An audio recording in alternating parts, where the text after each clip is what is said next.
Ang sama niyo makalagin! Pero kahit ganon, cute pa rin siya sa picture, no? Oh? Nakakainis kaya yung batang ganito. Bata pa lang siya pero gwapo na siya.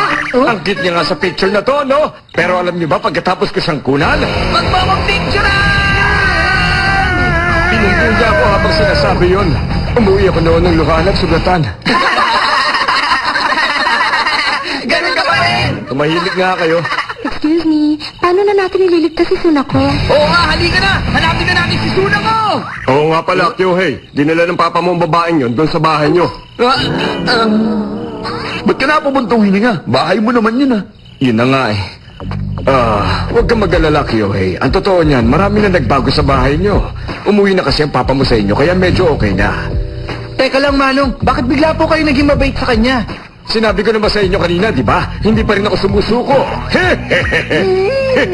May topak na yata ang mamang to eh. Ranmaru, palit muna tayo ng damit. Okay lang? Sige, walang problema. Okay, salamat.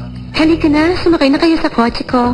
Pasensya na, pero pupunta ako ron na mag-isa.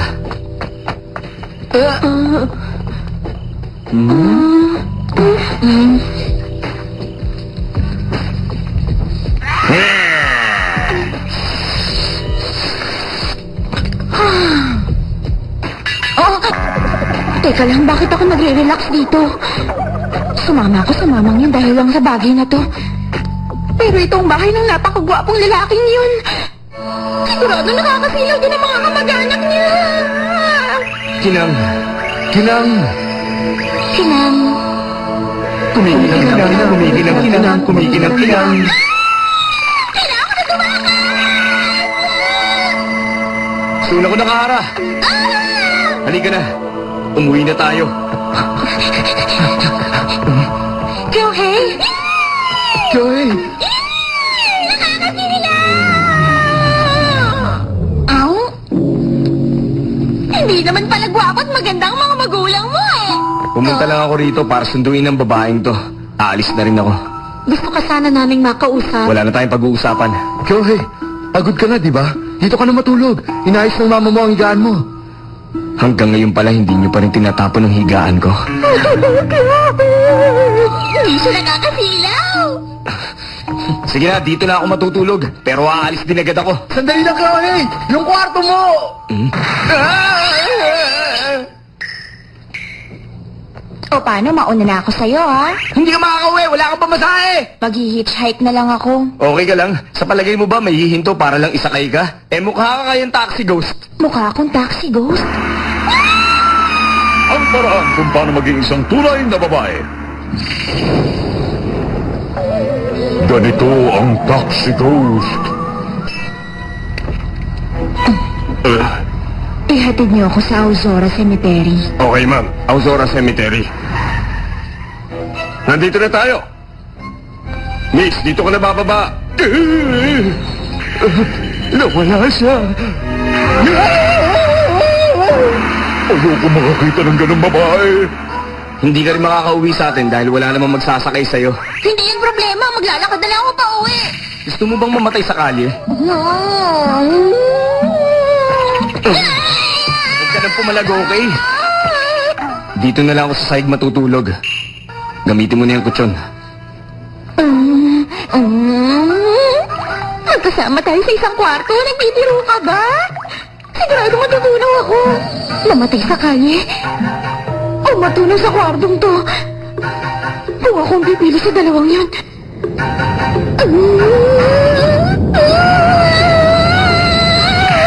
Mas bagusahin ko pang mamatay sa kalye!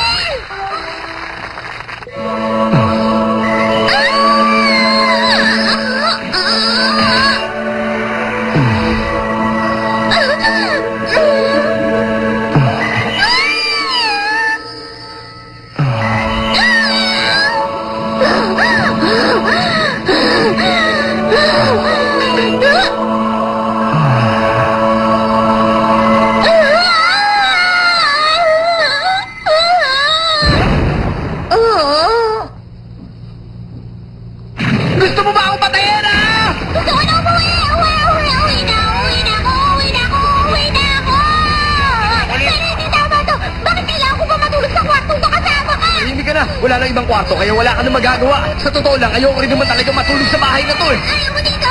Pero bakit naman? Bahay mo naman to, di ba? Huwag mo akong iwanan dito.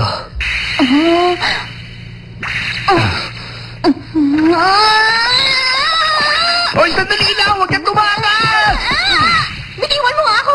Ayoko makasama ang isang napakagwapong nilalang na katulad mo! Ayoko makasama ka! Ayoko makasama ka! Ayoko! Ayoko! Ayoko! Ayoko!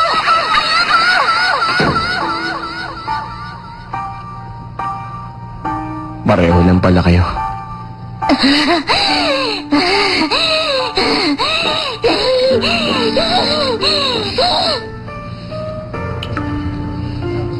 Hindi niyo pa rin tinatapon ang higaan ko?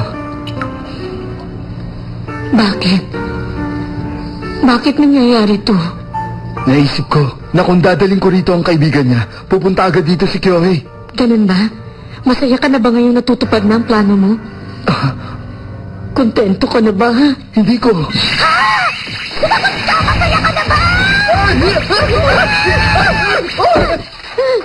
Hindi ko maintindihan bakit pa ako nagkaroon ng anak na sobrang gwapo. Oo nga eh. Huwag mo nga baguhin ang boses mo. Ikaw pala, miss. Teka, bakit gising ka pa rin? Hindi ako makatulog dito. May nakapasok na yung kato dito. Huwag ka ganyan, darling. Siya yung kaibigan ni Kyohei. Oo nga, no? Akala ko yung kanto. Ilang tao na ba ang sinugod sa ospital dahil lang sa'yo? Oo. Kumusta naman si Kyohei? Mukha ba siyang masaya araw-araw? Hindi ko po alam. Masyado siya nakakasilaw kaya hindi ko po siya tinitingnan. Ang weird naman ng babaeng to. Alam ko ang ibig mong sabihin. Naiintindihan mo siya? Sa totoo lang, nakakaawa tayong dalawa. Bakit ba kasi tayo nagkaroon ng anak na sobrang gwapo? Isa tong mutation. Isang natural disaster. Sobra naman yata yun. Naiintindihan ko pong ibig niyong sabihin. Naiintindihan mo siya? Araw-araw hinahabol si Kyohei ng iba't ibang babae. Hindi tumitigil ang telepono sa pagriring. Madalas siyang napapaaway. Hindi ko na mabilang kung ilang beses na ako nakipag-usap sa mga pulis. Wala naman ako magawa. Kailangan ko magtiis dahil kaming dalawa lang ang nakatira noon dito sa bahay. Oh. Ikaw! Naku, yung mga panahon yun! Nasa ibang lugar ka, nag-enjoy ka lang doon habang kasama mo mga nagtatanda mo, mahal! Ang kapali naman ang pagmumukha mo, no? Wala kang kwenta! Hindi ko ba? Nagkakabali ka! Ako lang ang palagi nagkaalala kaya habang tumatagal lalo nagiging masagwa ang itsura ko! Galit na galit na ako!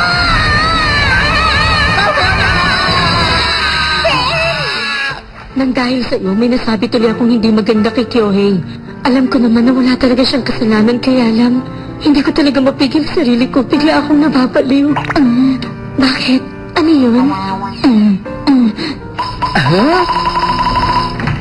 Oh?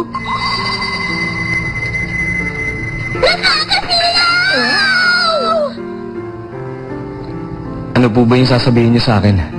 Ano lang kasi, gusto ko lang sanang humingi ng tawad sa'yo.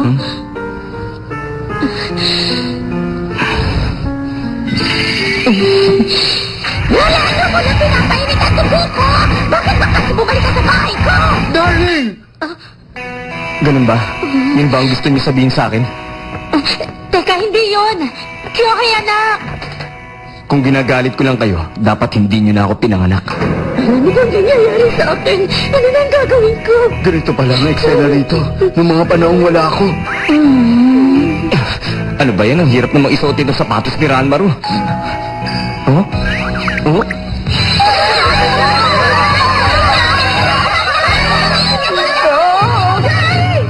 Mga tagahilaga, kapag may narinig kayong balita tungkol kay Kyohei, bilisan nyo at kumilos agad kayo!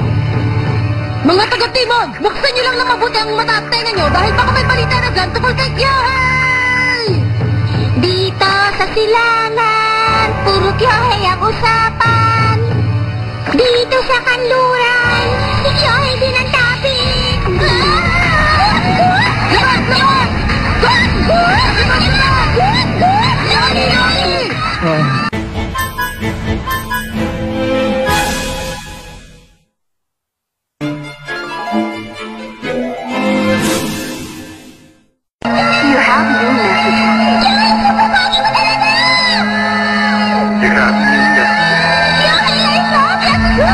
Tama na!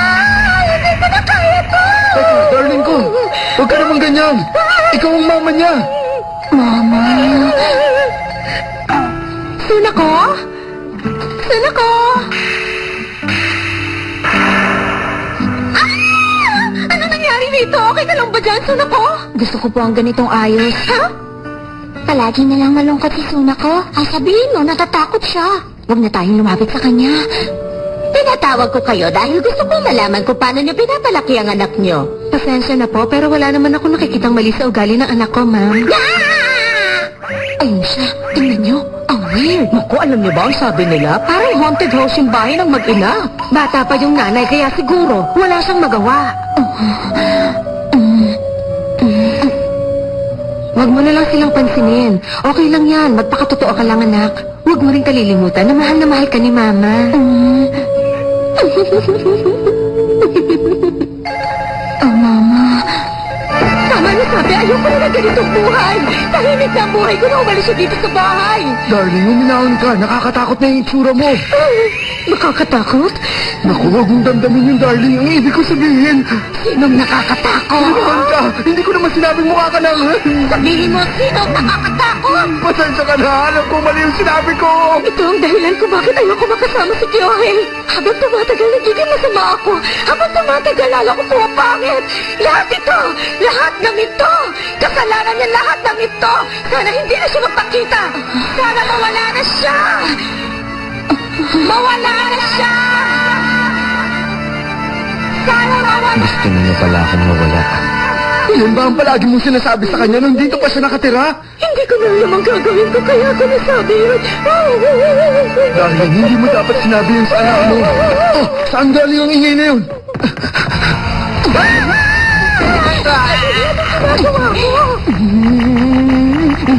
Ano problema mo? Oh, saan ka pupunta?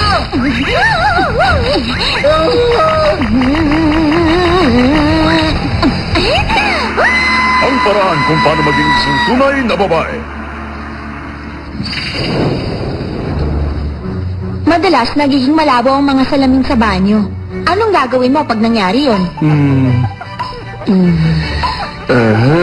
Mali yan. Teka lang, tumitingin ba kayo sa salamin? Maglagay ka ng shampoo sa sponge at ipunas mo yun sa salamin. Mamamangha ka! Panandali ang solusyon lang yan, pero mapipigilan na ng paglabo ng salamin ninyo. Gumagamit ang babae ng salamin para tingnan ang buong katawan niya. Napansin ko, nagbago ang itsura ko. Oo nga, tumaba ka ng konti. Okay lang yan, huwag ka na lang manalamin. Ganon? Tumaba ka pa ng lagay na yan?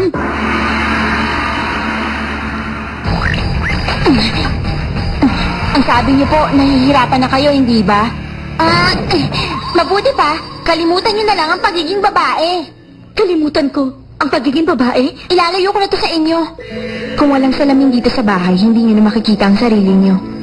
Hindi niyo na ikukumpara ang sarili niyo sa ibang tao.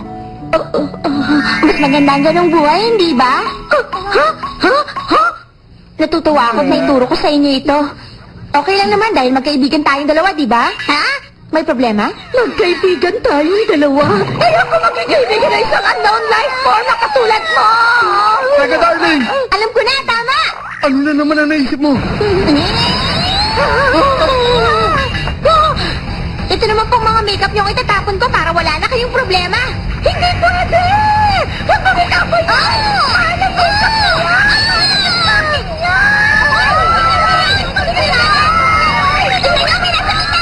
Sino ba yun? Si Chloe ba yun? Mahalaga nga sa akin yun. Importante ang masaya.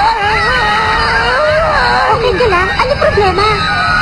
May nakita kasi ako nakakatakot dun sa bintana nila.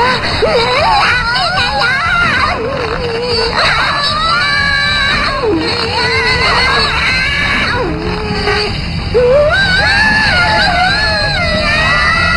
Isang gusto nga kaya yung nagpapakita sa bintana ng bahay ni Joey! Kayo ba nagpapawag sa amin?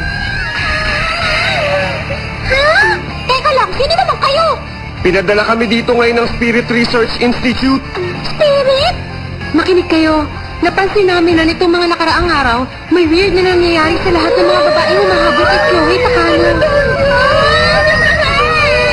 Kahit yung mga lumalapit sa kanya nang hindi sinasadya, bigla namin nakikitang duguan. Edward!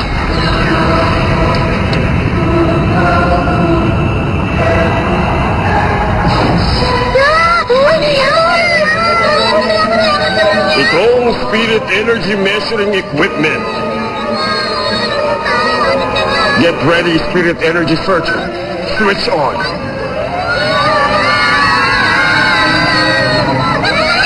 Spirit reaction confirmed. Spirit reaction confirmed. Naapektuhan ang lahat ng tao rito. Parating na, malapit na, konting-konti na lang. Ito lang ang mangyayari sa inyo.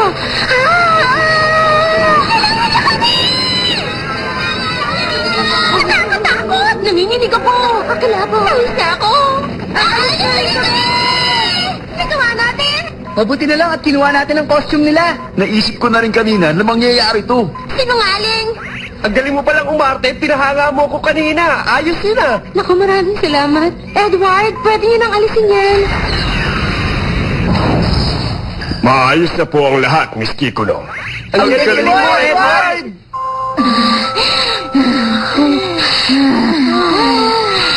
Hindi talaga ako papayag na itapon mo to dahil ito ang paborito kong makeup. Darling!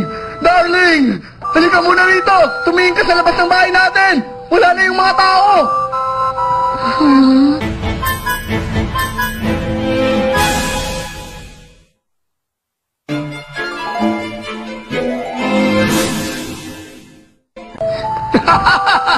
Ibang klase talaga sila. Bigla na lang tumahimik ang buong paligid. Please naman, ibalik mo na yung mga salamin. Oh? Joey? Umalis na tayo. Halika na, Suna ko. Kyohei, nakikiusap ako. Bumalik ka na dito sa atin. Tama na, Papa. Wala na yung mga babae sa labas. Gagawa ko ng tsaa para naman... Sige na. Oh, Hindi na po ako magpapakita sa inyo. Magpahinga na kayo. pero hindi naman yun ang gusto kong sabihin sa'yo. Joey, ang totoo niyan, matagal ko nang gusto mag-sorry sa'yo. Pero...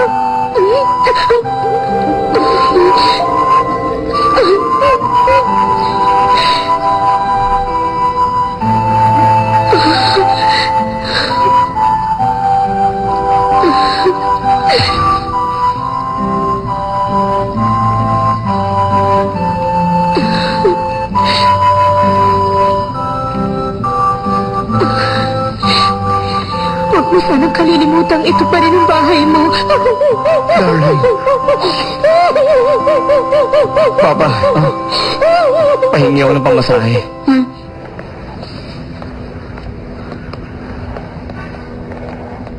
Hoy, Bakit?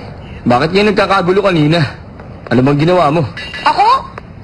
Kinuha ko lang lahat ng salamin sa bahay ninyo. Bakit naman? Hindi mahihirapan ang mama mo kung hindi siya magpapakababae. Ganun ba? Ang ibig sabihin, ginawa mo yun para lang sa akin. Hanggang ngayon pala, engot ka pa rin. Sanay na rin ako, kaya okay lang yun. Obvious naman na mas okay si mama kung wala ako na sa bahay namin. Ganun, pero siya pa rin naman ang mama mo. Ikaw rin naman, hindi ba? Anong ako?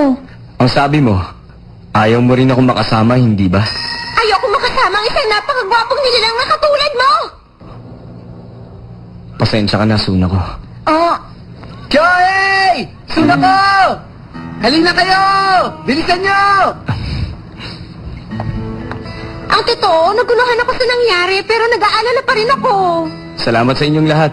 Pasensya na sa abala. Naku, wala yun, no? Kyohei, sumakay ka na. Ha? Sasakay nila ako sa train. Ano? Bakit ka magte-train? Wala lang. Okay, sige.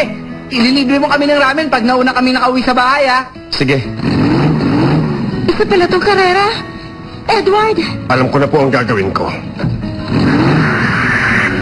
J-Acceleration!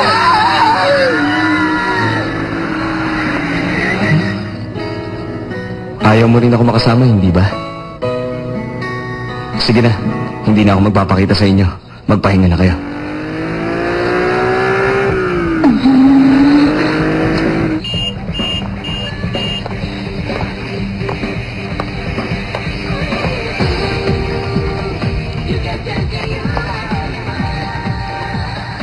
Ngayon naman, saan kaya ako po pwedeng pumunta?